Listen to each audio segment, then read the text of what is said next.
नमस्कार। शिक्षण कौशल के क्लास में देखिए आज जो चैप्टर हम लिए हैं, आपके जो कोर्स है, कोर्स के जो है आज के अंतिम आपका चैप्टर है इसमें।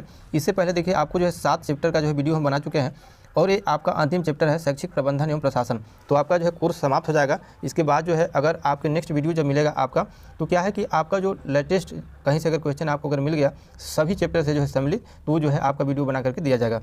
तो आज के देखिए आपका पहला ही क्वेश्चन है कि प्रबंध से क्या तात्पर्य है और शैक्षिक प्रबंधन के जनक कौन है। तो देखिए आपको हम बता दें कि जो प्रबंध है, जो मैनेजमेंट होता है, ये सबको पता है कि क्या होता है। लेकिन देखिए होता क्या है कि जैसे जो मैनेजमेंट है, पूर्व निर्धारित जो आपका उद्देश्य होता है, उद्देश्य की प्राप्ति के लिए जो है क्या होता है, उनमें मानवीय प्रयासों और संसाधनों को एकीकृत करके उन्हें कार्यात्मक एवं फलदायक बनाने की प्रक्रिया जो है प्रबंध कहलाता है। मतलब एक तरह से जो मैनेजमेंट है, आप मतलब अपनी भाषा में समझ रहे हैं कि वो क्या है।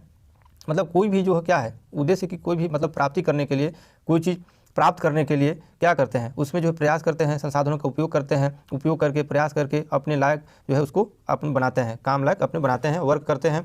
तब ये सब क्या कहलाता है, आपका प्रबंध मैनेजमेंट कहलाता है। अब यहाँ पर सवाल आ गया है कि शैक्षिक प्रबंधन के जनक कौन है। तो देखिए जो शैक्षिक प्रबंधक के जो जनक है वो हेनरी फ्यूल है। यहाँ पर हम लिख दे रहे हैं आपका जो है हेनरी आपका फ्यूल, हेनरी फ्यूल जो है आपके शैक्षिक प्रबंधन के जनक है। ठीक, नेक्स्ट आपका क्वेश्चन है कि प्रबंध करने से आशय पूर्वानुमान लगाने एवं योजना बनाने, संगठन की व्यवस्था करने, निर्देश देने, समन्वय करने तथा नियंत्रण करने से है। अब यह कथन जो है किसका है। तो देखिए प्रबंध के संबंध में जो है यह परिभाषा, जो ये डिफिनेशन है, ये हेनरी फ्यूल महोदय का ही है। ये जो है परिभाषा दिए हैं हेनरी फ्यूल। ठीक, नेक्स्ट आपका क्वेश्चन है कि शैक्षिक प्रशासन। अब यहाँ देखिए आपका चैप्टर भी है शैक्षिक प्रबंधन एवं प्रशासन, तो उससे पहले जो मोटी मोटी बातें उसको जान ली, इसके बाद आपके अंदर अभी क्वेश्चन मिलेंगे। जो शैक्षिक प्रशासन है, जो एजुकेशनल जो एडमिनिस्ट्रेशन से क्या तात्पर्य है। अब इसके जो आपका तात्पर्य है ये जानना है।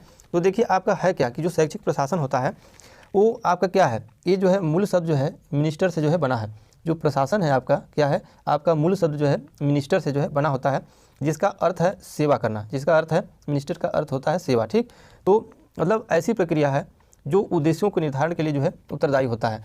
शैक्षिक प्रशासन क्या होता है, उद्देश्यों को जो है निर्धारण करने के लिए क्या होता है, एक उत्तरदायी होता है। ठीक, तो ये होता है आपका शैक्षिक प्रशासन। तो यहाँ पर ये क्लियर हो गया आपका बात कि शैक्षिक प्रशासन से तात्पर्य क्या है। अभी आगे जो है देखिए शैक्षिक प्रशासन और शैक्षिक प्रबंधन में अंतर जानेंगे तो ये बात आपका और जो है क्लियर हो जाएगा।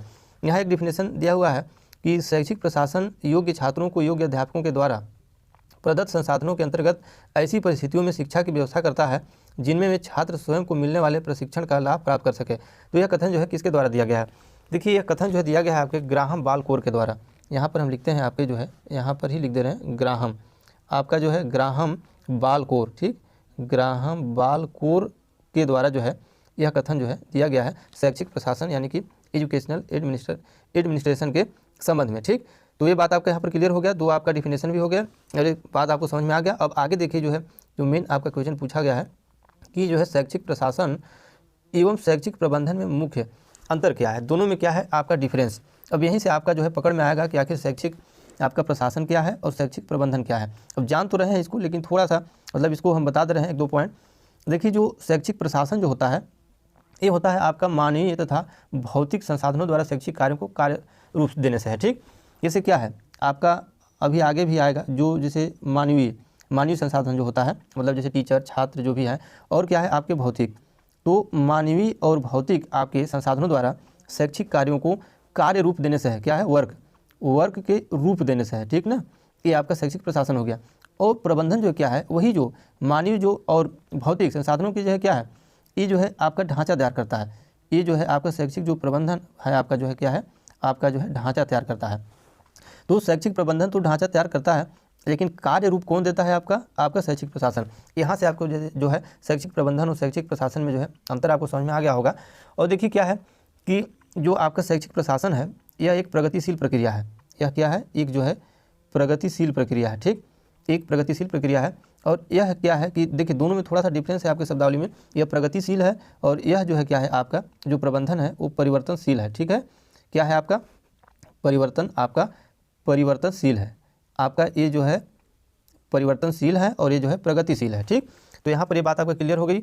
अब एक चीज़ और इसमें डिफरेंस समझ लीजिए कि देखिए जो शैक्षिक प्रशासन है वो आपका जो है क्या होता है, व्यवहारिक होता है। क्या होता है, व्यावहारिक। ठीक, और जो आपका जो शैक्षिक प्रबंधन है ये आपके क्या होता है, ये सैद्धांतिक होता है। ये मुख्य अंतर यही है आपका कि ये जो है आपका सैद्धांतिक होता है और वो जो है आपका क्या होता है, व्यवहारिक होता है। मैंने प्रशासन जो है यहाँ पर व्यवहारिक होता है शैक्षिक के रूप में, और ये जो है आपका जो प्रबंधन होता है शैक्षिक के रूप में वो जो है सैद्धांतिक होता है। ठीक, तो ये बात आपका क्लियर हो गया होगा। अब देखते हैं नेक्स्ट क्वेश्चन। नेक्स्ट क्वेश्चन आपसे पूछा जा रहा है कि स्वतंत्रता से पूर्व शिक्षा प्रबंधन का उद्देश्य क्या था। अब देखिए सवाल पूछा जा रहा है आपसे कि स्वतंत्रता से पूर्व शिक्षा प्रबंधन का उद्देश्य क्या था। तो देखिए स्वतंत्रता से पूर्व जो शिक्षा प्रबंधन का उद्देश्य था, सीमित ज्ञान, एक सीमित ज्ञान से था। वो जो है क्या था, एक सीमित ज्ञान से था, जिसका मतलब था कि अंग्रेजी शासन में क्लर्क बन सके। क्या होगा, मतलब ये पूर्व की बात हो रही है, आप समझ आइए, स्वतंत्रता से पूर्व की बात। एक सीमित ज्ञान से था, आप अनुमान भी लगा सकते हैं क्योंकि अंग्रेजों का उसमें शासन था, तो अंग्रेजी शासन के क्लर्क बन सके, यह उद्देश्य से जो है प्रबंधन का काम होता था। ठीक, नेक्स्ट आपका है कि विद्यालय में शिक्षक, प्रधानाचार्य, विद्यार्थी एवं अन्य कर्मचारी किस संसाधन के अंतर्गत आते हैं। देखिए अभी उसमें भी जो आपका डिफरेंस बता रहे थे, तो उसमें जो मानवीय और भौतिक जो संसाधन की बात हुई थी, तो यही बात है यहाँ पर कि विद्यालय में जो शिक्षक होता है, प्रधानाचार्य और विद्यार्थी तथा अन्य कर्मचारी, ये सब सारे क्या होते हैं, ये मानवीय संसाधन के अंतर्गत आते हैं। ये आपके आते हैं मानवीय संसाधन के अंतर्गत। ठीक, याद रखेंगे, ये आप जान भी रहे हैं, मानवीय संसाधन के अंतर्गत आपके आते हैं। ठीक, नेक्स्ट है आपका कि विद्यालय में कक्षा, फर्नीचर, खेलकूद, स्वच्छ विद्यालय, शुद्ध जल एवं शौचालय किस संसाधन के अंतर्गत आते हैं। तो ये आपके जो है भौतिक संसाधन के अंतर्गत आते हैं। ठीक, भौतिक संसाधन के अंतर्गत। नेक्स्ट है आपका कि शैक्षिक प्रबंधन में अनुशासन का क्या महत्व है। देखिए सवाल पूछा जा रहा है कि जो है शैक्षिक प्रबंधन में अनुशासन का आपका क्या महत्व है। तो देखिए जो शैक्षिक प्रबंधन होता है, जो मैनेजमेंट होता है आपका एजुकेशनल, उसमें अनुशासन का जो महत्व है, चरित्र निर्माण आपका क्या है, कैरेक्टर का निर्माण तथा लक्ष्य की प्राप्ति। तो ये बात तो आपको क्लियर हो गया, इसमें कुछ लिखे या ना भी लिखे कोई दिक्कत नहीं है। चरित्र निर्माण और जो है लक्ष्य प्राप्ति के लिए क्या होता है, अनुशासन का इसमें महत्व होता है। ठीक, नेक्स्ट है आपका कि विद्यालय प्रबंध में पर्यवेक्षण की प्रकृति है। अब आपसे पूछा जा रहा है कि विद्यालय प्रबंध में जो है पर्यवेक्षण, आपका जो पर्यवेक्षण है उसकी प्रकृति कैसी होती है विद्यालय प्रबंधन के संबंध में। तो उसकी जो प्रकृति है विस्तृत एवं गहन होती है। देखिए इसका जो प्रकृति होता है वो होता है विस्तृत एवं जो है क्या होता है, गहन, विस्तृत एवं गहन होती है। ठीक, नेक्स्ट क्वेश्चन देखते हैं। नेक्स्ट आपका क्वेश्चन पूछा जा रहा है कि विद्यालय से संबंधित आंतरिक एवं बाह्य व्यवस्थाओं को समेकित रूप क्या है। सवाल पूछा जा रहा है कि विद्यालय से संबंधित आंतरिक एवं बाह्य व्यवस्थाओं का समेकित रूप क्या है। कि वही जिसके बारे में हम लोग चर्चा कर रहे हैं, जो पाठ पढ़ रहे हैं, वही आपका क्या है, जो शैक्षिक प्रशासन है, क्या है, जो आपका शैक्षिक प्रशासन क्या है, शैक्षिक जो है प्रशासन है, वही आपका क्या है, विद्यालय से संबंधित आंतरिक एवं बाह्य व्यवस्थाओं का समेकित रूप क्या है, शैक्षिक प्रशासन। नेक्स्ट है आपका कि शैक्षिक प्रशासन का स्वरूप कैसा होना चाहिए। सवाल आपसे पूछा जा रहा है कि शैक्षिक प्रशासन का स्वरूप कैसा होना चाहिए। ठीक, तो देखिए जो शैक्षिक प्रशासन का स्वरूप होना चाहिए वो एक गत्यात्मक और नवीन होना चाहिए। क्या होना चाहिए, एक जो है आपका नवीन होना चाहिए और क्या होना चाहिए, आपके गत्यात्मक होना चाहिए। क्या होना चाहिए, गत्यात्मक स्वरूप ठीक होना चाहिए। ठीक, नेक्स्ट है आपका कि शैक्षिक प्रशासन सेवा करने वाली ऐसी गतिविधि है जिसके द्वारा शैक्षिक प्रक्रिया के लक्ष्यों की जानकारी ढंग से प्राप्त किया जाता है। यह कथन जो है किसके द्वारा दिया गया है, तो यह कथन जो है दिया गया है आपका जो है रफनर, यह कथन दिया गया है रफनर के द्वारा। ठीक, यहाँ तक क्लियर हो गया। अब आगे आपका क्वेश्चन पूछा जा रहा है कि शैक्षिक प्रशासन के कितने स्वरूप होते हैं। ठीक, अब देखिए अब यहाँ से क्वेश्चन आगे और बनेंगे अभी, शैक्षिक प्रशासन के कितने स्वरूप होते हैं। अब देखिए जो शैक्षिक प्रशासन है आपसे अन्य रूप यानी स्वरूप इसे पूछा जा रहा है, तो एक तो इसका होता है केंद्रित स्वरूप, एक होता है आपका जो है केंद्रित, क्या होता है, एक होता है केंद्रित स्वरूप और होता है आपका एक जो है विकेंद्रित स्वरूप, एक केंद्रित स्वरूप और एक जो है आपका होता है विकेंद्रित आपका स्वरूप। ठीक, तो यहाँ पर एक केंद्रित स्वरूप एक विकेंद्रित स्वरूप, दो स्वरूप इसके होते हैं। आगे अभी क्लियर हो जाएगा केंद्रित और विकेंद्रित के बात। देखिए नेक्स्ट आपका है कि जब शिक्षा व्यवस्था का संपूर्ण दायित्व एक केंद्रीय सत्ता के अधीन होती है। अब देखिए यहाँ पर केंद्रीय सत्ता की बात हो रही है। जब शिक्षा व्यवस्था का संपूर्ण जो दायित्व होता है केंद्रीय सत्ता के अधीन होती है, तब जो है उसको क्या कहा जाएगा। तो देखिए केंद्रीय सत्ता के जब अधीन होती है तो क्या होता है, प्रशासन के केंद्रीय स्वरूप में कहाँ होता है आपका, वही जो है आपका देखिए शैक्षिक प्रशासन। तो प्रशासन के जो आपका स्वरूप है तो क्या है, प्रशासन के केंद्रित स्वरूप में होता है। इसका जहाँ कहाँ होता है आपका केंद्रित, प्रशासन के जो है आपका केंद्रित स्वरूप में। ठीक, जब शिक्षा व्यवस्था का संपूर्ण दायित्व एक केंद्रीय सत्ता के अधीन होता है तो केंद्रित होता है। भाई देखिए यहाँ पर बताया भी गया स्वरूप, एक केंद्रित होता है एक विकेंद्रित होता है। तो यहाँ से सवाल भी पूछा गया कि आपका शिक्षा व्यवस्था का संपूर्ण दायित्व केंद्रीय सत्ता के अधीन हो तो जो है केंद्रित स्वरूप हो जाएगा। नेक्स्ट आपका क्वेश्चन पूछा जा रहा है, आपका क्वेश्चन है कि शिक्षा के केंद्रीकरण, सवाल है कि शिक्षा के केंद्रीकरण की शुरुआत सर्वप्रथम किस देश में हुई थी। अब देखिए शिक्षा का जो केंद्रीकरण की जो शुरुआत हुई थी ये आपका जो है रसिया, रूस से जो है प्रारंभ हुआ था। ठीक, नेक्स्ट है आपका कि शैक्षिक प्रशासन के केंद्रीय पद्धति का सबसे बड़ा दोष क्या है। अब देखिए केंद्रीय पद्धति के बारे में चर्चा आपका चल रहा है। अब यहाँ से पूछा जा रहा है कि जो है सबसे बड़ी इसका जो है दोष क्या है। तो यहाँ देखिए सबसे बड़ी इसका दोष जो है लोकतांत्रिक सिद्धांतों की अवहेलना। क्या होता है इसमें, जो लोकतांत्रिक सिद्धांत है, तो लोकतांत्रिक जो सिद्धांत है उसका जो है इसमें क्या होता है, अवहेलना होता है। ठीक ना, लोकतांत्रिक सिद्धांत की आपका जो है अवहेलना। ठीक, ये होगी बात आपका। ठीक, नेक्स्ट आपका क्वेश्चन पूछा जा रहा है कि शैक्षिक प्रशासन में विकेंद्रित स्वरूप की अवधारणा का विकास कहाँ से हुआ था। अब केंद्रीय की तो बात हो गई, अब विकेंद्रित जो है आपका बात हो रही है। अब सवाल पूछा जा रहा है कि विकेंद्रित स्वरूप की अवधारणा जो है कहाँ से इसका विकास हुआ था। तो ये देखिए आपका प्रारंभ हुआ था ब्रिटेन, कहाँ से, आपका ग्रेट ब्रिटेन और जो है आपका संयुक्त राज्य अमेरिका। ठीक ना, यूएसए से। तो यहाँ पर आपका ये बात क्लियर हो गई, विकेंद्रित और जो है केंद्रित जो है आपका रूस से, और विकेंद्रित जो है ब्रिटेन और यूएसए से। ठीक, नेक्स्ट आपका कि शिक्षा व्यवस्था की संपूर्ण जिम्मेदारी एक संस्था पर न होकर सभी शासन सत्ताओं पर होता है, तो उसे क्या कहते हैं। देखिए यही आपका, अब देखिए वहाँ केंद्रित था तो आपका जो है केंद्रित ही स्वरूप हो गया था, लेकिन अब यहाँ जो है संपूर्ण जिम्मेदारी एक संस्था पर न होकर के जो है सभी शासन सत्ताओं पर होता है, तो यहीं पर क्या हो जाता है, विकेंद्रित स्वरूप हो जाता है आपका। जो उसके दो भी हम बताए थे पार्ट स्वरूप आपका प्रशासन का, तो ये हो जाता है प्रशासन के जो है क्या हो जाता है, विकेंद्रित स्वरूप हो जाता है। बस थोड़ी थोड़ी बात को इसमें समझना है, जब एक बार समझ में आ जाएगा तो जो है आपका क्लियर हो जाएगा। ठीक, विकेंद्रित स्वरूप का। ठीक, ये हो गया। ठीक, नेक्स्ट सवाल है कि कौन कौन सी संस्थाएं समाजसेवी संस्थाएं हैं। तो देखिए जो विश्व बैंक है आपका, एग्जाम्पल बता रहे हैं, तो बहुत सारे आपके समाजसेवी संस्थाएं हैं जो मुख्य रूप से जो है वर्ल्ड लेवल पर आपके जो है एक विश्व बैंक है और एक जो है आपके क्या है, यूनेस्को है। ठीक, यूनेस्को और विश्व बैंक जो है क्या है, इस समाजसेवी संस्थाएं हैं आपका। ठीक, नेक्स्ट क्वेश्चन देखते हैं। नेक्स्ट आपका क्वेश्चन पूछा जा रहा है कि जो है शिक्षा प्रशासन में लोकतांत्रिक सिद्धांत का पालन होता है। अब ये पूछा जा रहा है कि जो क्या है, शिक्षा प्रशासन में जो लोकतांत्रिक सिद्धांत का जब पालन होता है तो वो क्या होता है, ये विकेंद्रित पद्धति में होता है। अब दो पद्धति आपको बताए हैं, तो अगर लोकतांत्रिक सिद्धांत का अगर पालन हो रहा है तो क्या होता है आपका जो है विकेंद्रित होता है। ठीक, विकेंद्रित आपका जो है पद्धति में, कहाँ पर होता है, विकेंद्रित पद्धति में। ठीक, नेक्स्ट है आपका कि शैक्षिक प्रशासन का संविधान किस अनुसूची में वर्णित है। देखिए शैक्षिक प्रशासन का जो संविधान है ये आपकी जो है 7वीं अनुसूची में जो है ये वर्णित है। ठीक, 7वीं अनुसूची में। अब आगे सवाल बन रहा है कि 7वीं अनुसूची में कितनी सूचियाँ हैं। तो देखिए जो 7वीं अनुसूची होती है उसमें 3 अनुसूचियाँ हैं। एक तो आपका जो है संघीय है, एक है संघीय और एक है आपका राज्य सूची, और एक जो होता है आपका समवर्ती सूची। तो समवर्ती सूची में जो है शिक्षा को शामिल किया गया है। ठीक ना, ये जो है 7वीं अनुसूची में कितनी सूचियाँ हैं, आपका एक संघीय हो गया, संघीय सूची, राज्य सूची और समवर्ती सूची। ठीक, नेक्स्ट आपका क्वेश्चन है कि भारत में शैक्षिक प्रशासन का अनुगमन करता है।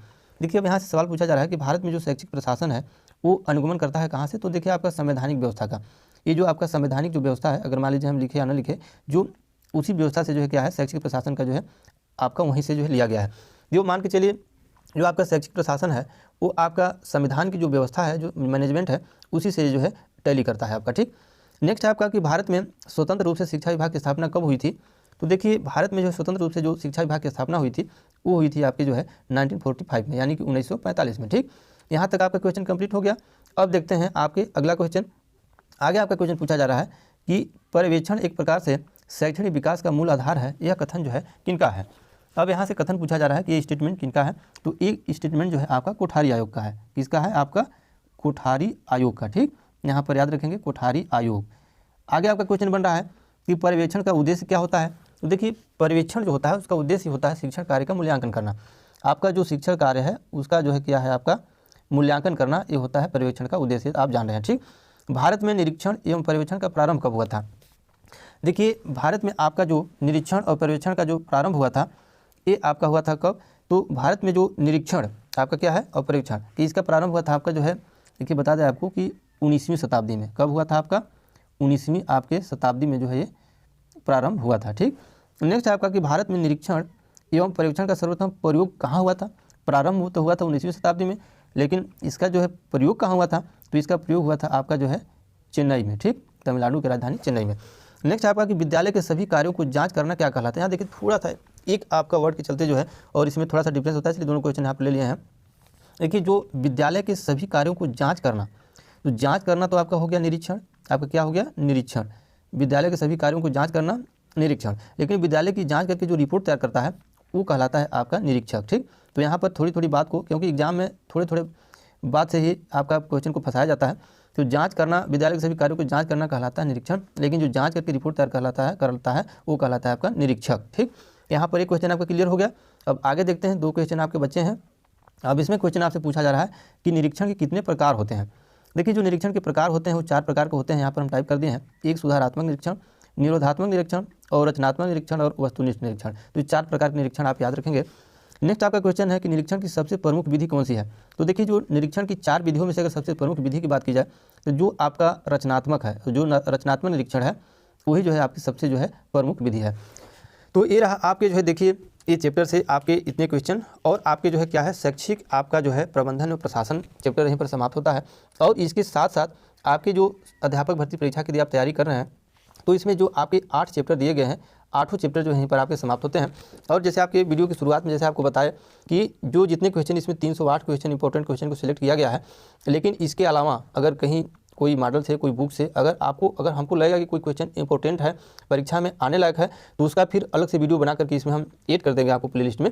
सारी वीडियो को जो है जितने भी आपका 8 चैप्टर का वीडियो यदि देखना होगा एक दिन से, तो आप जो है जा करके प्लेलिस्ट से जो है आप देख सकते हैं। तो आपके देखिए बता दें कि जो सूचना तकनीकी आपके जो कंप्यूटर है, आपका ये शिक्षण कौशल हो गया, आपका देखिए जीवन कौशल हो गया और आपका मनोविज्ञान हो गया। 4 सब्जेक्ट आपका जो है जो कोर्स है वो कंप्लीट हो गया है। और जो है बाकी भी जो सब्जेक्ट है उसका जो है वीडियो आपको मिल ही रहा है, चल रहा है पर डे। तो आज के लिए बस इतना ही।